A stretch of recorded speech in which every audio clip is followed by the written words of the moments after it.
તું. કોઈ કામનો નથી તું. જઈને તું બી મર. ઓ બાપ રે. अब बेना છોડી દઉં તને. પણ મને મન તો થાય છે કે તારો જીવ લઈ લઉં. કરી કરીને તારી બકવાસ વાતો પર વિશ્વાસ કરી લીધો કે પેલી મરી ગઈ છે એમ વિચારીને હું ખુશ થઈ ગઈ. એક નંબરની પાગલ છું હું. શું કહેતો તો તું? કાલે રાત્રે જ ગીતાની વાર્તા પૂરી થઈ જશે અને સવાર પડતા જ એના મોતના સમાચાર છાપામાં છપાઈ જશે. સવાર થઈ ગઈ છે અને એ હજી જીવે છે અને આપણે જેને જેલ મોકલવાના હતા એ વિજય આરામથી બેઠો છે. ત્યાં બધું જ શાંત છે. તો પછી તું બહુ મોટું કામ કરીને આવ્યો છે એવું કહીને આટલી મોટી બડાઈઓ કેમ મારતો તો? બેના હું તારી હાથે જુઠ્ઠું ચમ બોલું બેના? જો ભગવાનના હમ ખાઈને કહું છું બેના, હું સાચું બોલું છું. ધુમાડાવાળાને મેં પૈસા આલ્યા અને ઝેર મિક્સ કર્યું, ગીતાના રૂમમાં ધુમાડો કર્યો, બધું મારી આંખોના સામે જ થયેલું છે બેના. આ ગીતાની રૂમ બંધ કરીને હુતી હતી એ વાત પાકી છે બેના. પણ તોય તાર લાડકુંવરે જઈને એને બચાવી લીધી, એમાં મારી હું ભૂલ છે બેના. એટલે જ હું કહું છું ભઈલા કે ખાલી કામ પૂરું કરવાથી પતિ નથી જતું. એ કામ પૂરું કર્યા પછી ધાર્યું પરિણામ મળ્યું છે કે નહીં એ તો તારે ક્રોસ ચેક કરવું જોઈએ કે નહીં?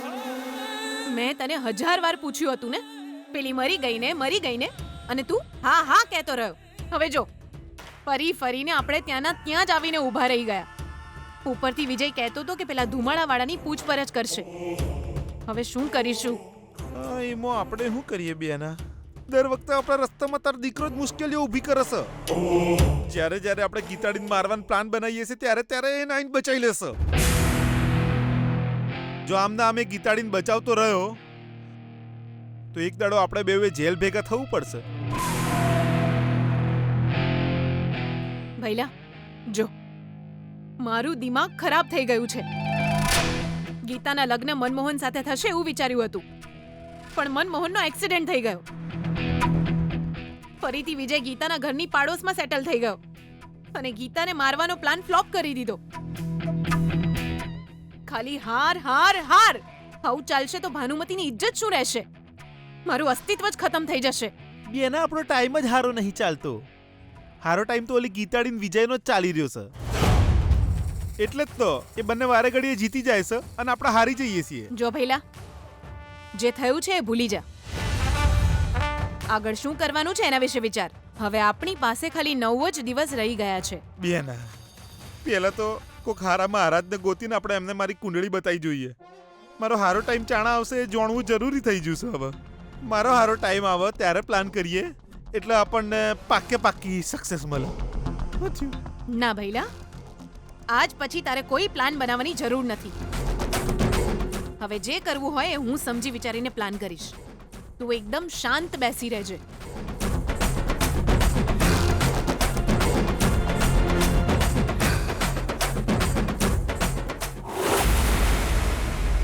તને એવું કેમ લાગી રહ્યું છે વિજય? કેમ કે પહેલા પણ તારા જન્મદિવસ પર જ્યારે આપણે મંદિર જઈ રહ્યા હતા ત્યારે પેલા ગુંડાઓએ આપણા પર એટેક કર્યો હતો. એ લોકો કોણ હતા આપણે જાણતા નથી. એ પછી જાણી જોઈને કોઈએ તારા રૂમમાં ધુમાડો કરાવ્યો અને તેને મારવાનો પ્રયત્ન કર્યો. એ કોણે કર્યું એ પણ ખબર નથી. એટલે જ મને શંકા જાય છે ગીતા. તને કોઈના પર શંકા છે ખરી? શંકા નહીં વિજય, મને તો પૂરો વિશ્વાસ છે આ બધું તારી મમ્મી અને તારા મામા જ કરાવી રહ્યા છે. પણ હું એ વાત તને કેવી રીતે કહું, કેમ કે તું એમના પર બહુ જ વિશ્વાસ કરે છે. આ સત્ય સહન કરવાની તાકાત તારામાં નથી વિજય. ગીતા, હું તને પૂછું છું, કોઈના પર શંકા છે તને? ના તો મને કોઈના પર શંકા નથી. જો આપણે આ રીતે બેસી રહીશું ને તો આપણને મારવાનો પ્રયત્ન કરતા જ રહેશે. એટલે જ આજે હું પેલા ધુમાડા કરવાવાળાને પકડવાનો છું. એની પાસેથી સાચી હકીકત જાણવા મળી જશે. આજે ગમે તે રીતે હું એને પકડીને જ રહીશ. હું પણ ઈચ્છું છું કે તને તારી મમ્મી અને તારા મામાની હકીકત ખબર પડે. એ તારા માટે પણ સારું છે વિજય. સત્યને શોધ વિજય. ભગવાન તારી સાથે છે.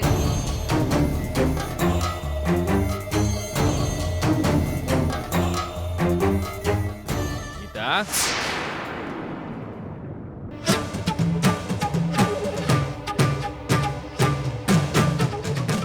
શું પપ્પા? તે નાવાનું શરૂ કરી દીધું બેટા? હા ના હજુ નહીં પપ્પા. બહુ સારું. સરસ વાત છે. મારે થોડુંક અર્જન્ટ કામ છે તો હું છે ને જરા પહેલા નાવા જતો રહું. તું જરા બહાર આવી જા ને બેટા.